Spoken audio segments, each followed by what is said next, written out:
Assalamualaikum warahmatullahi wabarakatuh. Waalaikumsalam. Welcome back to my channel. Oke, sobat FS, sekarang kita mau program ngebacain The Karya nih. Kali ini gua kedatangan bintang tamu nih. Bintang tamu apa nih kita sebutnya nih? Bintang Kejora. bintang jatuh. Bintang jatuh. Ini dia Januardi, Pak Januardi. Halo. Wih. Subscribernya Faris Channel. Sobat FS. Oh, Sobat FS. Oh. Oke.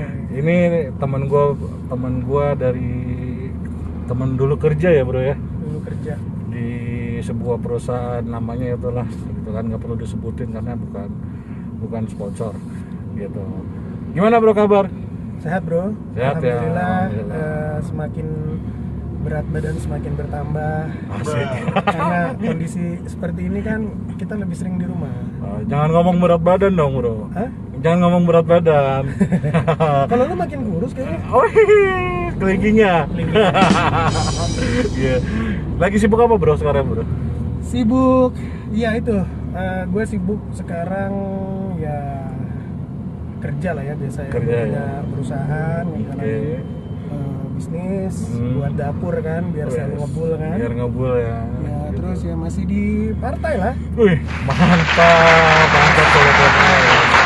Kawan gue nih sekarang udah jadi partai nih. Oke, Bro, nih kan kayak biasanya nih bintang tamu yang gue undang di program gua. Nih kita bicara tentang inilah, apa namanya, pemuda. Kita masih muda apa enggak sih? Kita mah udah apa ya? Apa ya? Udah opa ini, bukan pemuda lagi. Udah opa. Opa Gangnam kan Sisanya. Jadi beda sisanya. setahun doang. 18 lu 17. Oh gitu ya. Yo, Gila, emang mantap deh temen gue mah. Halunya luar biasa, Bro. Ya, Bro, jadi apa namanya, kita bahas tentang pemuda nih, Bro. Yap. Karena memang kalau gue perhatikan nih pemuda Indonesia nih, gue kalau berbicara pemuda ingat kata-kata Bung Karno nih. apa tuh? Kumpulkan sebanyak-banyaknya pemuda untuk apa namanya, supaya negara kita lebih maju gitu kan. Benar gak sih, Bro? Mungkin yang lebih mendekati tepat adalah Apa tuh? berikan saya 10 pemuda akan aku guncang dunia. Maka akan saya guncang dunia. Tidur gak waktu gue pelajaran sejarah. Ya, Bro, jadi berbicara pemuda, Bro, kira-kira menurut lo ini apa sih namanya, kalau kayak apalagi sekarang di dalam ranah politik ya, udah partai lah kita bicaranya, itu gimana sih menurut lo, Bro? Apakah sudah cocok nih para pemuda-pemuda kita untuk nantinya akan memimpin negara kita, Bro? Wes, kita agak sedikit serius dikit, Bro. Ini berat banget ya. Acara apa ini? Biasalah, ngebacolin dekar. Gitu. Ya gimana, Bro? Menurut lo, Bro? Pemuda. Tentang pemuda. Yang tadi kita kutip juga tuh kalimat dari the founding father bangsa kita, presiden pertama Republik Indonesia, Bung Karno. Dia sampaikan bahwa kira-kira berikan saya 10 pemuda maka akan saya guncang dunia. Ya. Pemuda semangatnya pastinya masih membara. Pemuda sebagai aset bangsa. Oke. Pemuda sebagai garda terdepan. Oke, siap. Perubahan, garda terdepan perubahan, garda terdepan pembangunan, garda terdepan sebagai kekuatan bangsa ini gitu. Nah, jadi buat gue sih pemuda ini harus berperan aktif ya, berperan aktif paling tidak untuk diri dia sendiri, tidak menyusahkan. Tapi sekarang kalau gue perhatikan nih di ranah-ranah politik, atau kita nggak usah berbicara politik lah, partai politiknya lah gitu kan, nggak usah terlalu mendalam ke ranahnya itu kayak gua perhatikan sudah banyak ya, Bro. Kayak lu sendirilah contohnya, lu udah mulai aktif di apa namanya, kepartaian seperti itu. Kira-kira gimana, Bro, untuk apakah memang sudah apa namanya paskah atau misalkan memang partai-partai sekarang tuh mendekatkan diri kepada para pemuda yang ada di Indonesia nih. Oke, sebenarnya pemuda ini kalau gue lihat ya, ini menurut pandangan gue. Iya. Tapi kalau kita berbeda dalam sebuah pandangan kan hal yang wajar. Siap. Ini pandangan pribadi gue. Pemuda ini sekarang bukan dijadikan lagi sebuah subjek, Oke. tetapi harus menjadi sebuah objek. Objeknya. Jadi sudah tidak ada lagi yang mengatasnamakan pemuda, tetapi tidak mengimplementasikan kepemudaan itu keaktifan. Tetapi sekarang kalau kita bicara partai politik, gue rasa ini menjadi daya magnet, daya tarik tersendiri pemuda itu. Oke. Kita punya banyak sekali demografi ya, bonus demografi di mana pemuda di Republik ini sangat banyak. Oke. Jadi itu menjadi daya tarik atau magnet sendiri untuk partai politik untuk memberikan tempat kepada para pemuda untuk aktif ambil bagian dalam perpolitikan di Indonesia gitu. Oke. Nah itu kalau menurut gua. Jadi sebenarnya sudah saatnya sekarang dan mungkin on the way ya dalam perjalanan partai politik ini menjadikan pemuda ini bukan sebagai subjek lagi, tetapi sudah menjadi objek. Ya mungkin juga kita juga sudah ada contoh ya, kayak di menteri-menteri kita kayak contoh Pak Sandiaga Uno ya, terus Pak Erick Thohir, bisa lah kita bilang apa orang-orang jiwa muda lah, terus siapa lagi namanya Pak Nadiem, ya kan? Nadiem Makarim keren banget.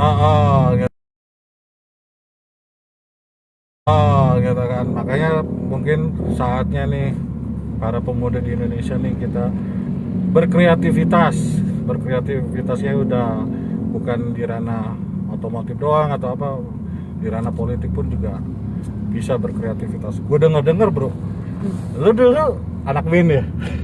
Iya, ini apa sih nama band lo bro? ini balik ke zaman bala. Boleh nggak nih gue nanya nih seperti ini nih? Bukannya gue ngebuka masa lalu lo yang nggak bisa move on nih? Ya. Apa nama bandnya bro? Jadi gini bro, memang gua ini orang yang tidak bisa diem ya. Oke. Dalam artian kata, gua ini orang yang bukan apa sih kalau lagi posisi enak udah diem aja, apa namanya? Oh, nyaman, posisi nyaman. Iya, gue selalu memposisikan diri gue di posisi tidak nyaman itu satu. Kedua, gue selalu ingin mencoba hal-hal positif yang baru. Oke. Hal-hal positif ya kita bicara. Berarti mencoba apa namanya yang ibaratnya supaya apa dari diri kita nih kita mau coba yang baru-baru ya. Iya, karena itu gairah pemuda, itu gairah muda namanya kan. Oke. Kalau kata Bang Haji Roma Irama kan darah muda. Darah muda, darahnya para remaja. Nah, jadi darah muda itu harus terus bergerak sebenarnya. Oke. Beradaptasi, bergerak dan mengikuti perkembangan. Siap. Mengikuti perkembangan dan juga terlibat langsung dalam kegiatan-kegiatan positif. Nah, dulu gua memang Tahun berapa tuh? Oh, lu pernah jadi anak band? gua ngeband itu dari 2009 ya. Ternyata anak band Sobat FS. Sorry, bukan 2009. Gua ngeband dari 2006 bahkan. Oh gitu ya.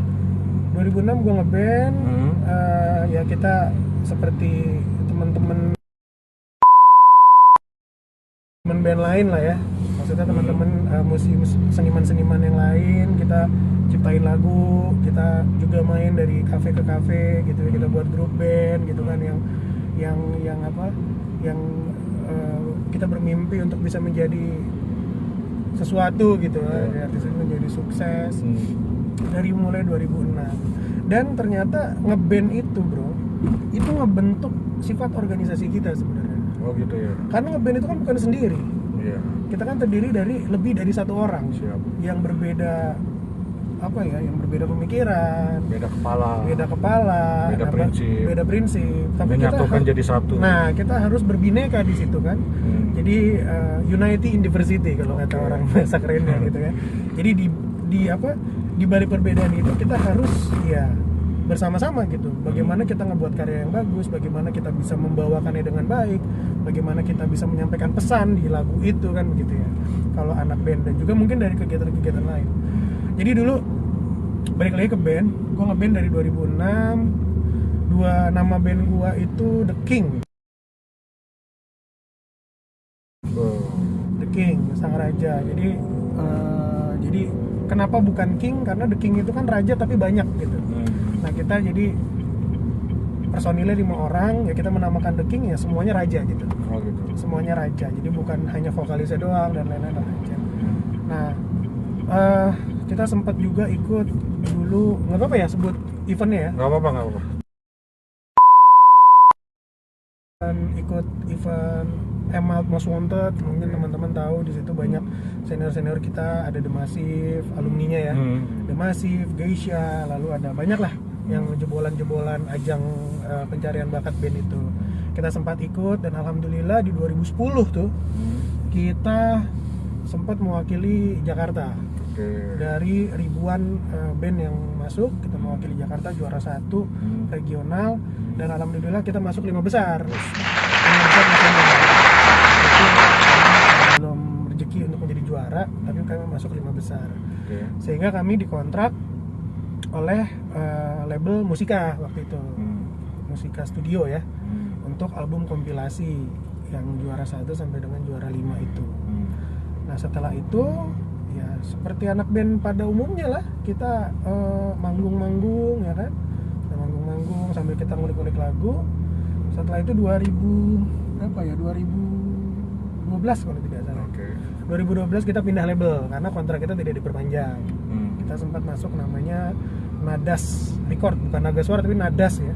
Nadas Record. Dan di situ kita keluar single yaitu Katanya. Nah, single Katanya itu teman-teman yang mau kepoin ya masih ada di YouTube channel ya. Dan juga ada juga di, kalau teman-teman suka pada karaoke gitu kan.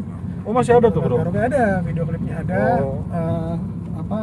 Sampai sekarang masih ada masih bisa di inilah di apa? Dicari. Di playback lah gitu kan di Katanya kau cinta dan katanya kau sayang padaku. Nah, lalu saat itu kebetulan waktu itu bro kondisi industri sudah mulai goyang gitu loh. Jadi waktu itu ada industri ini lebih mau naikin Melayu lah gitu ya, dangdut, Melayu, dangdut. Dan akhirnya karena juga gue lihat prospektusnya juga kita harus menahan diri dulu, sehingga gue putuskan ya gue kan tidak mungkin mengorbankan orang lain demi kepentingan gue kan gitu. Karena kan kalau mereka perform tanpa gue sibuk misalnya mencari pekerjaan gitu ya, kan akan mempengaruhi yang lain. Itu sempat itu juga keluar. ya, sempat konser juga ya bro di acara ya waktu itu ya, pernah masuk itu juga ya, kita TV ya, perform juga kayak contoh di Mantap ya, Antv ya. Terus ada juga di Katanya kau cinta dan katanya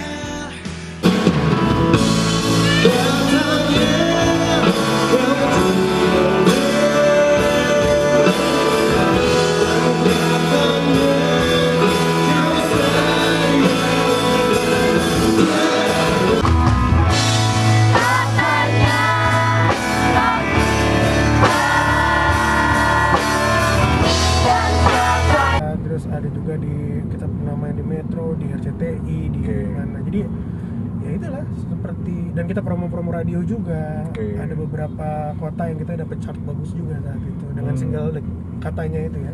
Oke. Gitu. Nah terus jadi di saat dunia perindustrian musik lagi bergoyang, jadi lo vakum nih band lo atau gimana?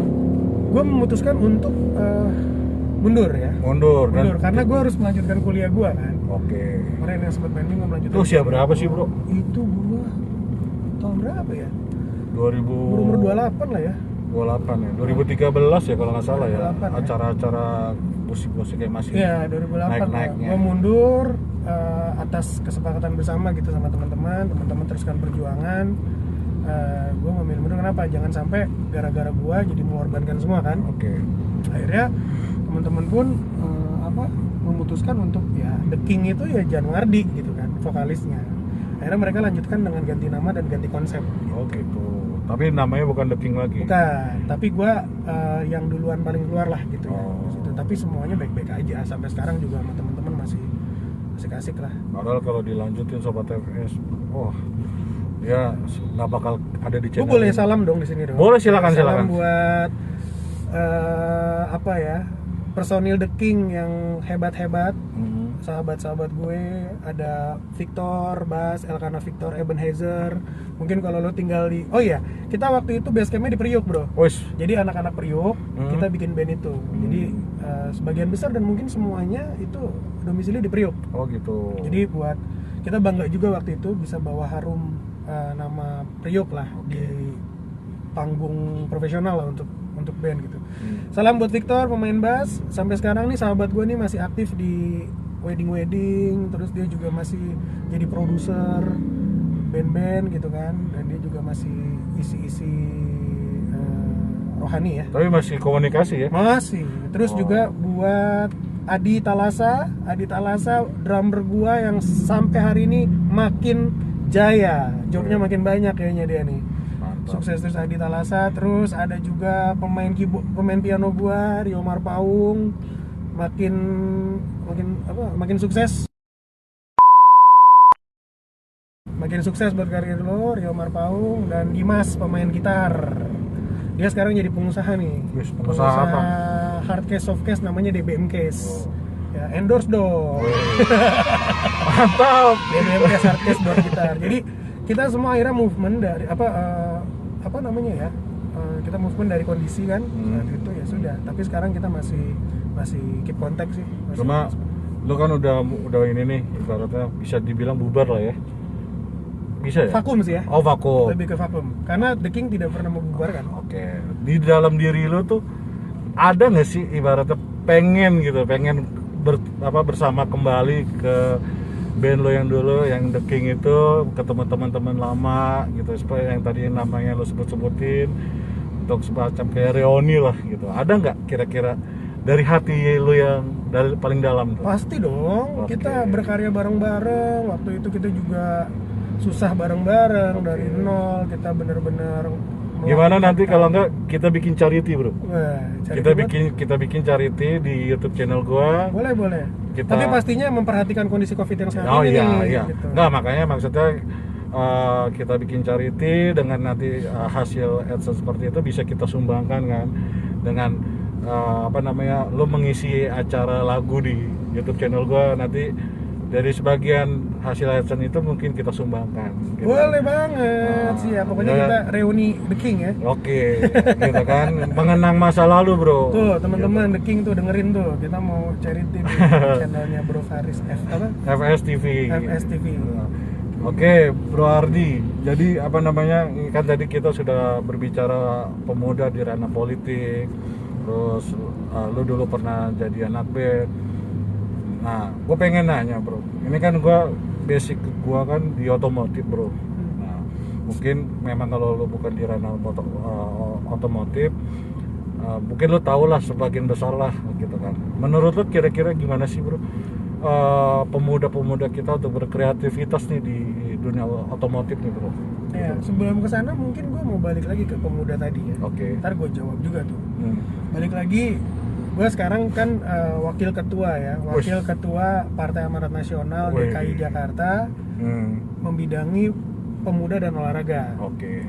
Jadi pesan gue buat teman-teman nih yang masih muda, kita nih di PAN ini isinya anak-anak muda semua. Oke. Memang kita dikomandoi oleh siapa nggak kenal sama Mas Eko Patrio kan? Seorang komedian yang sukses, seorang pengusaha sukses dan politisi yang sukses. Iya. Jadi dan di struktur yang sekarang nih bro, di PAN yang sekarang, PAN DKI lah Jakarta, depan ibu kota lah ya, DKI Jakarta ini banyak sekali teman-teman kita yang masih muda gitu. Oke. Jadi pemuda jangan pernah alergi sama yang namanya politik. Oke. Politik itu menyenangkan Siap.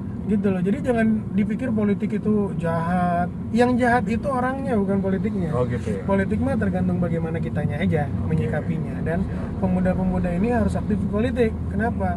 Sebagai agen perubahan. Oke. Gitu. Bagaimana lo mengubah bangsa ini? Bagaimana lo bisa memperjuangkan hak-hak orang misalnya yang lo mau perjuangkan di saat lo tidak ada di parlemen. Dan jalan menuju parlemen itu ya politik, bro. Kan begitu. Oh. Nah, jadi kira-kira teman-teman pokoknya harus aware terhadap politik. Karena kalau pemuda tidak aware terhadap politik, maka politik tidak akan aware terhadap pemuda. Balik lagi ke pertanyaan gue tadi, bro. Nah, menjawab pertanyaan lo tentang otomotif jadi, ya. biar adil nih, kita berbicara pemuda tuh dalam keseluruhan Konteksnya. lah. Pertama kita sudah bahas dalam ranah politik, terus mungkin lu pernah jadi anak band gitu kan. Nah sekarang dengan basic gua di otomotif, mungkin sebagian besarnya aja lah, walaupun lu memang di otomotif itu belum terlalu terjun langsung gitu. Jadi menurut lu buat teman-teman kayak pemuda-pemuda tuh yang ibaratnya mempunyai organisasi di dalam otomotif itu, menurut lu gimana kira-kira? Sebenarnya kalau dibilang gua belum in charge otomotif, bro, itu salah juga. Karena SMA tuh gue punya klub mobil. Salah gua sobat FS. SMA gue punya klub mobil, Oke. komunitas mobil yang ada di Jakarta Utara. Siap. Itu anggotanya banyak banget dan gue aktif juga yang tadi gue bilang bahwa gue tuh nggak bisa diem ngikutin adaptasi gitu. Kira-kira apa yang kira-kira tempat positif ya gue ikutin. Waktu itu gue punya klub mobil dan gue juga sempat punya klub motor. Oke. Gitu. Jadi ya kita kopdar, kita touring segala macam itu udah dan kita juga ada charity kayak misalnya sahur on the road, baksos buka puasa, takjil gitu. Nah, balik lagi pertanyaan lo, bagaimana sih pemuda di otomotif? Otomotif ini kan salah satu hal yang menarik, bro, untuk pemuda glutin gitu. Kenapa? Karena di otomotif ini kalau banyak loh pembalap-pembalap F1 kita dulu kayak siapa? Rio ya, Mas Rio dulu pembalap F1 itu Rio Haryanto masih muda. Ada juga brother kita Sen Gelael, ya, yang terakhir anak-anak muda. Kenapa? Ananda Mikola dulu yang senior lebih mereka legend gitu, lah. lebih legend lah. Jadi memang otomotif ini menjanjikan sekali dan disitulah kalau digeluti dengan sangat sangat serius masuk ke dalam profesional itu bisa mengharumkan nama bangsa, bro. Gitu. Dan jangan misalnya klub mobil ini dijadikan cuman buat, mohon maaf ya, gaya-gayaan, buat apa segala macam, ugal-ugalan, lebih kepada komunitas atau klub yang mengarah kepada hal-hal positif sih. Baksosnya harus jalan, terus kegiatan charity tadi yang Bro Faris sampaikan, gitu. Nah jadi sehingga pemuda ini ya mumpung lo masih muda gitu, mumpung lo masih muda, lo masih semangatnya masih tinggi, lo masih secara fisik masih oke, ya do it something ya for yourself gitu, buat diri lo yang bisa buat berguna buat orang lain. Bro, gue pengen nanya lagi nih, bro. Kalau ibaratnya nih antara politik dengan otomotif itu sebenarnya memang tidak bisa disatukan ya, bro. Kayak misalkan contoh nih, gue ikut di sebuah organisasi otomotif komunitas. Kadang ada membuat statement, janganlah komunitas kita ini dijadikan untuk bahan atau ini ke ranah politik seperti apa gitu. Itu kira-kira menurut lo gimana ya, bro? Otomotif dan masih bisa saling bersinergi nggak sih, bro, antara otomotif dengan di ranah politik ini? Politik itu masuk di segala bidang, bro. Oke. Otomotif, apalagi olahraga ya, masuknya otomotif olahraga ya. Yeah. Politik itu masuk segala bidang. Jadi kalau dikaitkan antara otomotif dengan politik itu tidak bisa disatukan, ya salah juga sih sebenarnya. Kenapa? Politik ini kan membuat regulasi, aturan-aturan yang kaitannya juga mungkin salah satunya ke ranah otomotif, gitu loh. Jadi ya harusnya bersinambungan ya, saling bersinergi. Bahkan kita lihat juga loh sekarang tokoh-tokoh politik nasional sudah menjadi pembina dan pengurus-pengurus otomotif loh. Kita lihat ketua MPR misalnya, Pak Bamsud ya, Pak Bambang Susatyo, dia sebagai ketua IMI.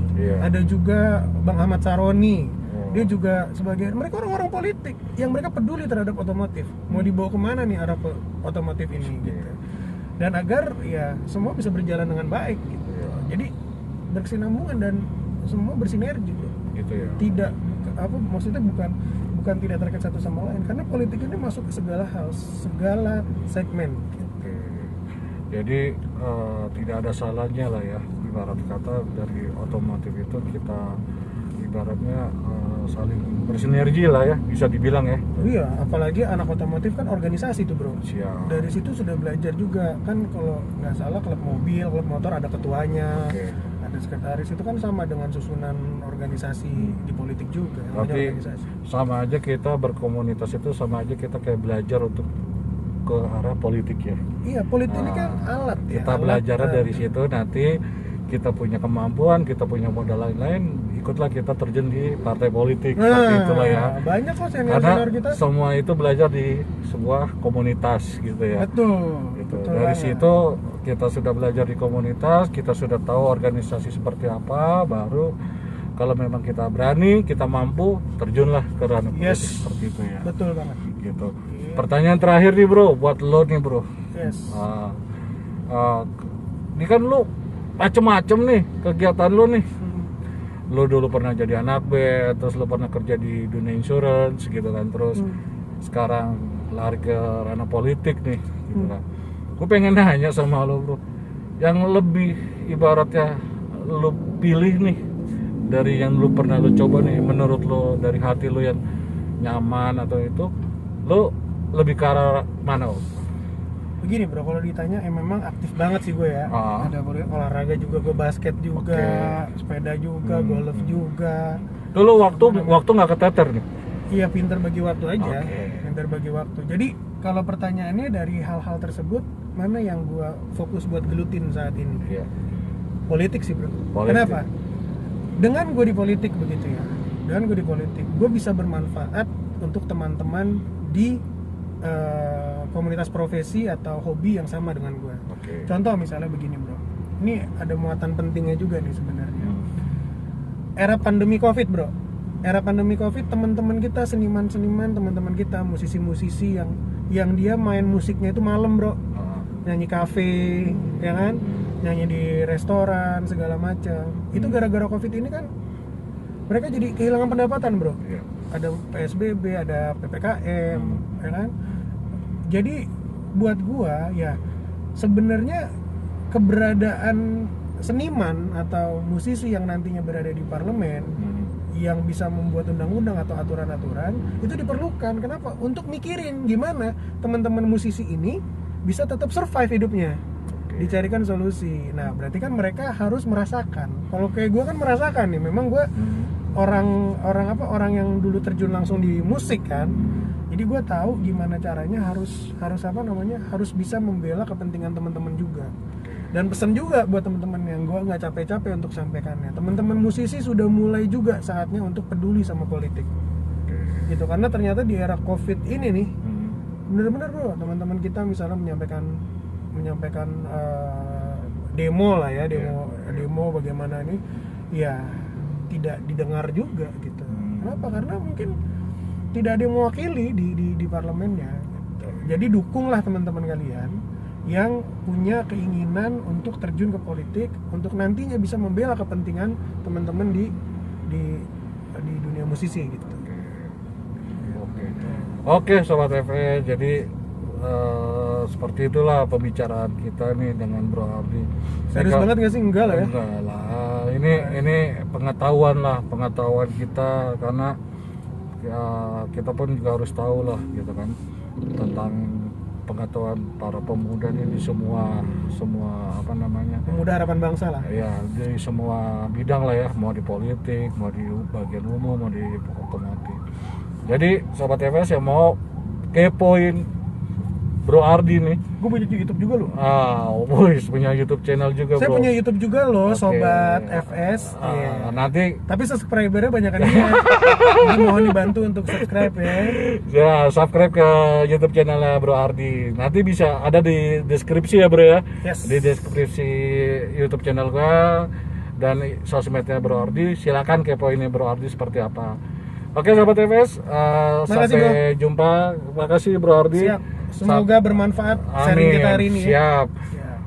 Ya Sobat FS, jangan lupa tonton video-video yang lainnya di program gua, di channel gua, dan jangan lupa juga like, share, komen, dan subscribe. Bye. Subscribe.